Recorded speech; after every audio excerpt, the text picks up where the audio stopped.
Hey everyone, this is part 2 of our Christmas special, looking at the history of the traditional Christmas dinner. So if you didn't listen to part 1, I recommend you go back and listen to that first, because otherwise this isn't necessarily going to make quite as much sense.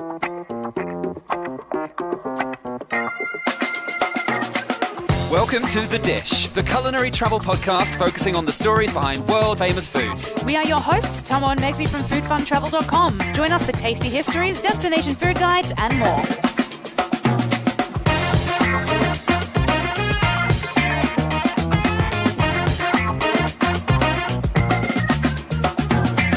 In part 2 of our Christmas dinner podcast, we talk about where mince pies, stuffing, and the plum pudding comes from, and some weird Christmas dinner facts from around the world.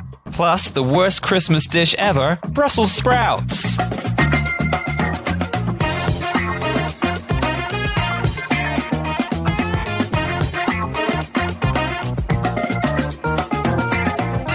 Hey everyone, welcome to part 2 of our Christmas dinner Christmas special episodes. Yes, if you haven't had a chance to listen to episode 1, we do highly recommend you go back and take a listen, because otherwise this is going to make no sense at all. Yeah, it probably makes some sense, because we're looking individually at the history of some certain dishes, but the first one we're actually looking at the origin of Christmas dinner and how Turkey got into it, so I think it makes a lot more sense if you go back and do that.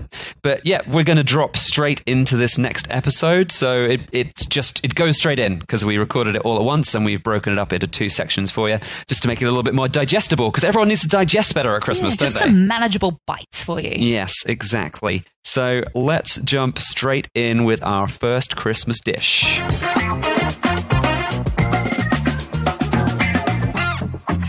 I actually, to do this, I looked up the traditional British Christmas dinner to see exactly what things were involved in, because I know what you like on the table, but it doesn't necessarily mean that that is what qualifies as the classic British. Well, yes. So, of course, that brings us to Brussels sprouts. Oh, no.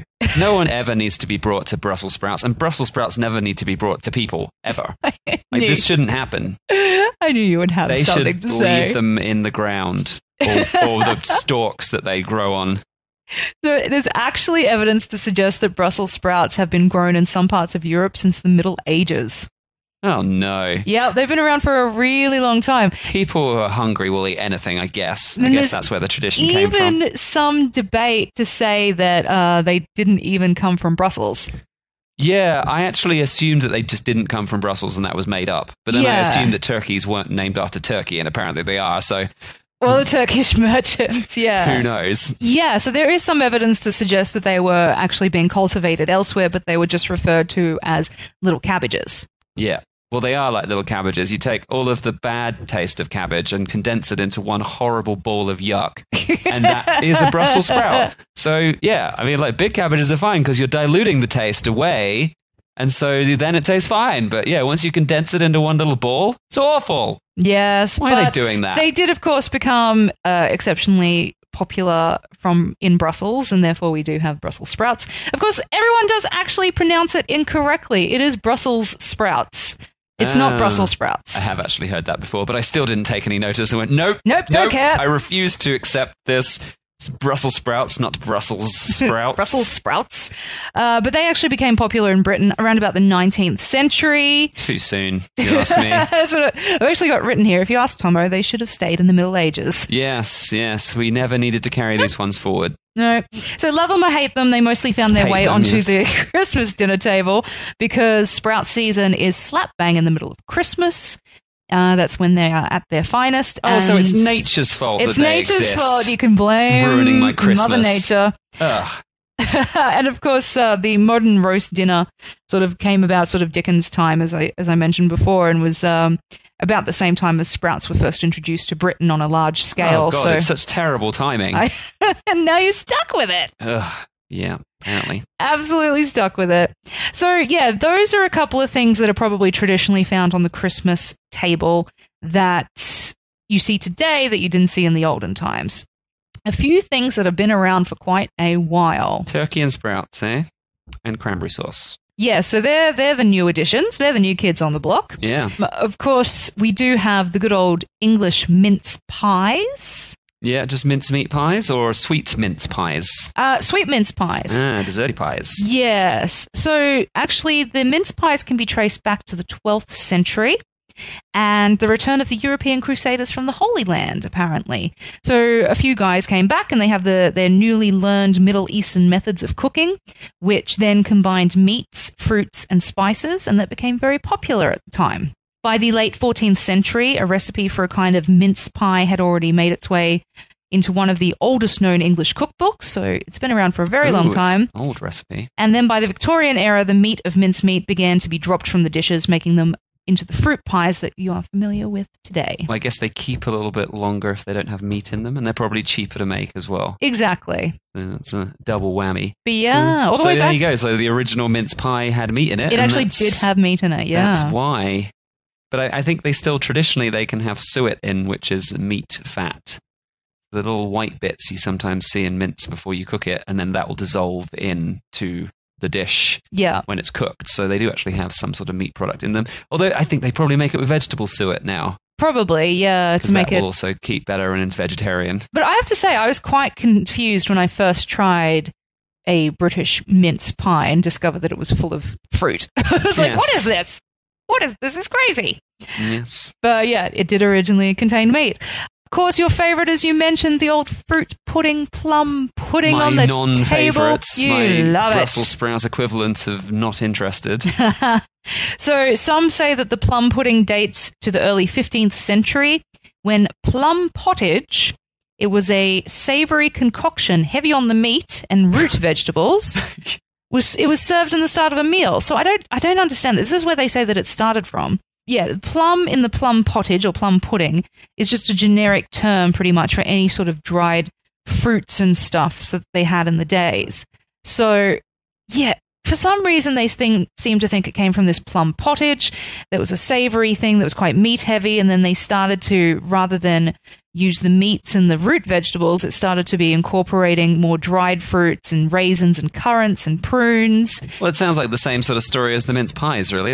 Exactly, meat and fruit together was a classic combo, and then they eventually started making it more of a non-meat dessert. So then, but it was still sort of a bit more of a savory dish up until about the end of the 16th century, where dried fruits became more plentiful in England, so they started to move more towards the fruit side of things and started to make it just more of a sweet dish. But there is actually a popular myth that the plum pudding has a strong association with Christmas that goes all the way back to medieval England, where there was a particular type of pudding that was made with 13 ingredients to represent Jesus and all of his disciples. And that they incorporated the family into the making of this particular dish by getting every member of the family to take turns to stir the pudding with a wooden spoon, and they had to stir it from east to west in honor of the wise men. This is strange because we used to have this tradition at home when I was growing up that everyone would stir the pudding. Yeah, I don't know if it's from this, and we definitely didn't obey the east to west thing, but it was just sort of like, it seemed more like it was just part of being in the family and doing family stuff. I didn't realize that there was any actual tradition, and I wasn't told about it being a tradition. No, I think it's just been incorporated. Well, it could be a coincidence, or it could be something that's just been passed down for so long. And no one knew that it was actually originally a specific ritual. It just became a Christmas tradition, and it's what you do. It's the family tradition. But actually, it very much was set in the celebrating of Christmas and to represent Jesus and his disciples in the pudding. I really just assumed it was because Mum didn't want to do all the stirring, and she outsourced it to the kids. Well, there's that too. I figured that was the main reason, but who knows? Maybe it was some mum in medieval England that was sick to death of stirring. It's like, you kids can do some stirring because Jesus says so. Let me tell you a story about Jesus and his disciples. While you stir, Mum's going to sit, and I'll tell you a story. They had a lot of kids in those days, so it'd be pretty easy. That's true. Only 2 kids in my family, so, we had to do a lot of work. But it was like 12 children or something. Yeah. Pretty easy to get them all to give it a stir. But there is actually no official recipes of plum puddings really until the 17th century. So this is all just in the folklore. And of course, figgy pudding, I'm guessing made with figs. It just depends whatever dried fruit you had. Exactly. Oh, figgy pudding. Stuffing. We haven't spoken about stuffing. Stuffing. That seems like something that would have been around for a long time, just related to putting it inside of birds. Exactly. The earliest evidence is from a Roman cookbook. Oh, I don't actually have the date of it. Is it from Apicus? Yes. 1st century AD. Apicus. It's like the famous Roman cookbook. Yes, that's where it's found. And it contains recipes for stuffed chicken, dormouse, hare, and pig. Dormouse. Stuffed dormouse? That's what it says. Or are they stuffing a dormouse in a chicken? No, they were the things that were being stuffed because they were mostly stuffed with vegetables, herbs and spices, nuts, and spelt.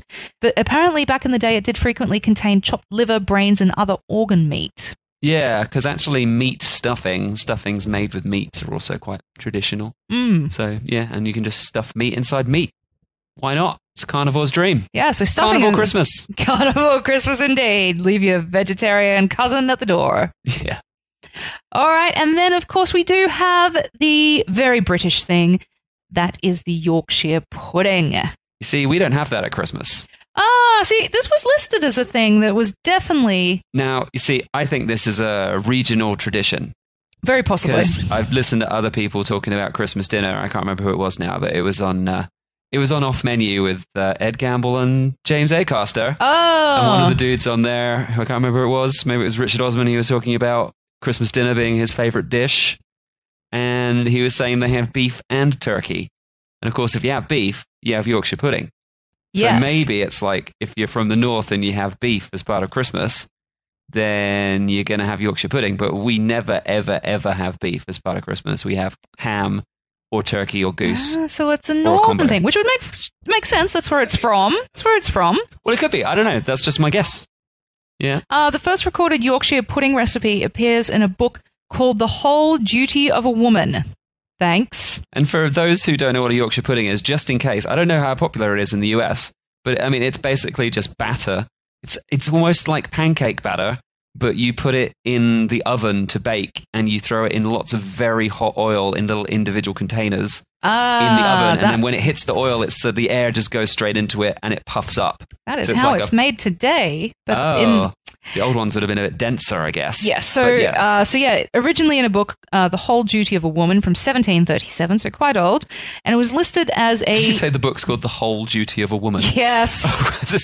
I guess 1730 was not the most... feminist forward time. Yeah. Yes, I'm pretty sure there was a whole list of chores that a good woman should adhere to every day. Plus cooking and taking care of those unsightly children. As long as they stir everything, then you've got them doing the work. But actually back then it was listed as a dripping pudding, and cooks and women in the north of England devised a means of making use of the fat that dropped into the dripping pan. So while they were cooking the roast meat above, the fat, they would put this batter in the bottom of the pan. And, well, as you mentioned, the oil, but the oil was actually the fat coming from the roast meat. And that's where they got it. That's where the Yorkshire pudding originated from. Well, I mean, I would say even today, if you're going to make a really good Yorkshire pudding, using fat from the beef is going to be better. But it's just that who got time for that? And getting that much meat, you have that much fat to cook enough Yorkshire pudding. You have to have a lot of meat and a lot of fatty meat. Yeah, so generally this was something made more by cooks. For a household, not just at home. Yes, and apparently the Yorkshire pudding was served often as a first course with a thick gravy to dull the appetite with a low-cost ingredient so that other diners would not eat so much of the more expensive meat in the next courses. So if you happen to be the cook of a very wealthy but tight... like aristocrat, they'd be like, give them the Yorkshire pudding first. Let's get the guests fed up so they won't eat all the beef. Exactly, and then I'll have more for myself. But yes, I could go on about British Christmas dinner favourites, but I think I've hit quite a few of the major ones on the head. And now you kind of know an interesting sort of story of today's Christmas dinner and where it all came from. Well, there are some other classics that we definitely haven't covered, like bread sauce. It says literally sauce made from bread. I did not see bread sauce on the menu. See, it depends who you are and what traditions you have. That's true. But it's obviously just a way to use leftover bread to make some stodge. that'll fill you up. So you're not going to eat the meat. Exactly. It's the same trick as the Yorkshire pudding. It's all these tricks so that all the good meat was not going to the guests. And of course, roast parsnips. Well, I mean, they were roasting stuff anyway, so I'm assuming... It's just a roast veg, It's a roast veg, and parsnips are a winter vegetable in the UK, so that's why you're getting them November, December time. They're ready to go, and you roast them up. I know some people have roast carrots as well, but I never had roast carrots for Christmas dinner. That was never a thing. Oh, I think we used to have roast carrots. Yeah, I think a lot of people do, but no, we had parsnips. Bit of, like, honey drizzled over the top? Yeah. Yeah, I know that's it, like caramelized sort of carrots. Some people even put cinnamon on. That's way too much. Yeah. But yeah, we had boiled carrots. My dad likes boiling everything. He's a boiled vegetable fan for some reason. It's the British way. No, it's silly. So, yeah, just boiled sprouts with boiled carrots. Yes. So pretty much, yes, of course, everybody has their own little particular traditions, but it does seem like Charles Dickens' book becoming exceptionally popular actually helped spread this sort of idea of today's Christmas dinner, and that's what we have today as remnants of his book and, on our tables and also in the way that we celebrate Christmas as a general, family gathering sort of event. Whether or not you are religious or not, people tend to celebrate in a very similar way. I do have a few interesting facts about Christmas dinners. So yeah, if you want to check out some notes on all of those different things that we just talked about, head to foodfuntravel.com/Christmas dinner podcast, and that will be there. But yeah, let's do some fun fact stuff to sort of round up this episode. All right, some interesting facts. Japanese people traditionally eat KFC for Christmas dinner. What? Yeah, it is all thanks to a successful Kentucky for Christmas marketing campaign that happened in 1947. Wow. I didn't even realize there was KFC in 1947. Apparently so. Is this just one of those made-up internet facts? Don't tell me that. Fake news. Oh, it was founded in 1952. Oh, boo. I think it's still... Okay. We'll call that a fun fact that's not real. It's a fun fake news. Are you sure it's not KFC as in Korean fried chicken? I mean, it's like the most successful KFC marketing campaign that was done before the company was founded. That's I quite wrote impressive. It backwards. It was from 1974. 1974 would make a lot more sense. All right. So yes, it's all thanks to a successful Kentucky for Christmas marketing campaign in 1974. It was first aimed at foreigners living in Japan, where they offered a KFC Christmas dinner that contained chicken and wine, because it's fancy and it's Christmas dinner. Chicken, like in a wine sauce? Or just a glass of wine? No, chicken and wine. Chicken with wine, So yeah. you go to KFC in Japan and they were giving you a glass of wine on the side? Apparently so. Well, just fancy. So it was meant to be a meal that sort of resembled food expats and tourists had at home. And it was hugely successful with the locals. And they started promoting it every year until it actually became strongly associated with the fast food chain. And so now Japanese people go to KFC for Christmas dinner. That is very strange. Candy canes were invented to shut kids up in church. Legend has it that candy canes were invented in 1670, where a choir master of the Cologne Cathedral commissioned candies shaped like a shepherd's crook so that they could be handed out to the children attending his service and to keep them quiet.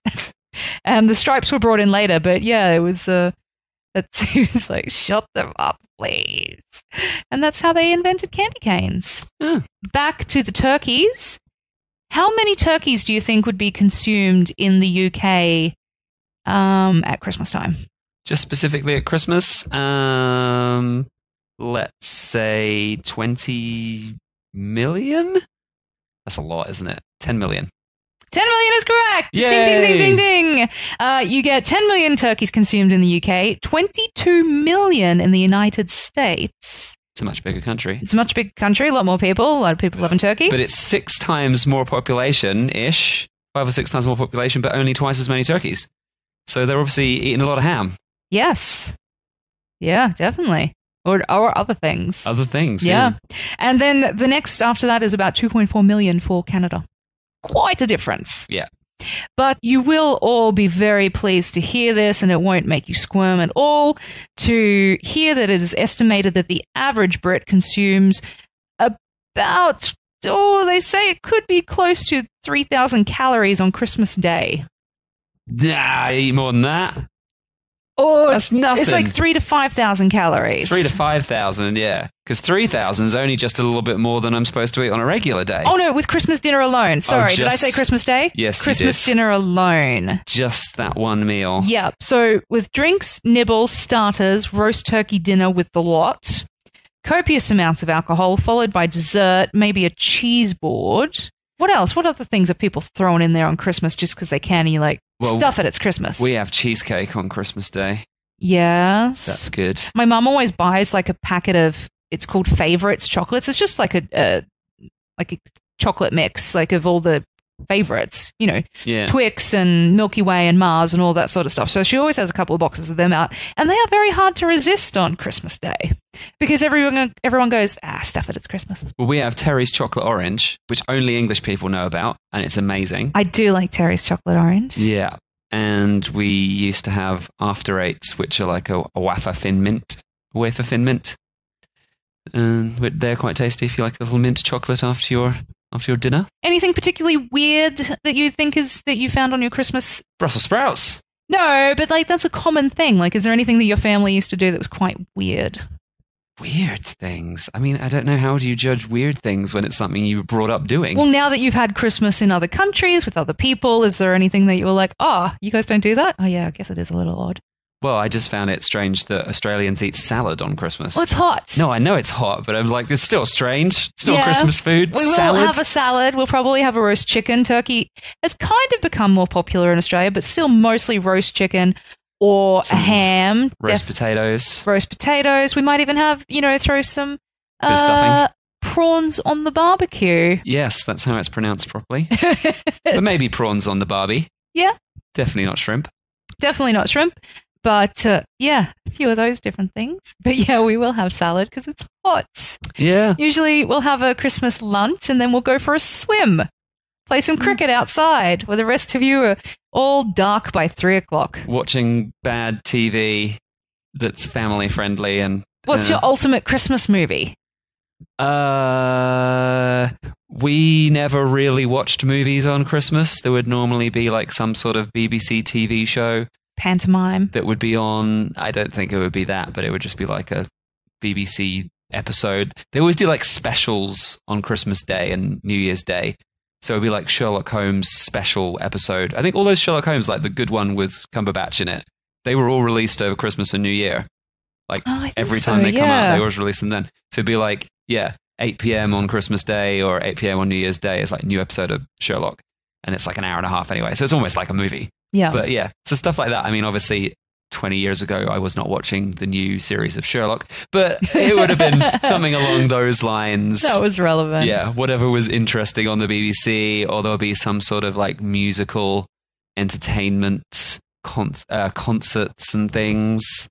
Yes, I'm sure we had a strange upbringing that wasn't as Americanized as in Australia. Well, I don't know. We were always outside till late. We didn't watch Christmas movies because we were outside. We don't need to be inside. No, we had to watch. I was forced to watch TV because it was freezing outside and there was nothing else to do. So if you weren't playing with presents, or we play a board game because I'm that old. Like 30 years ago, we'd be playing a board game.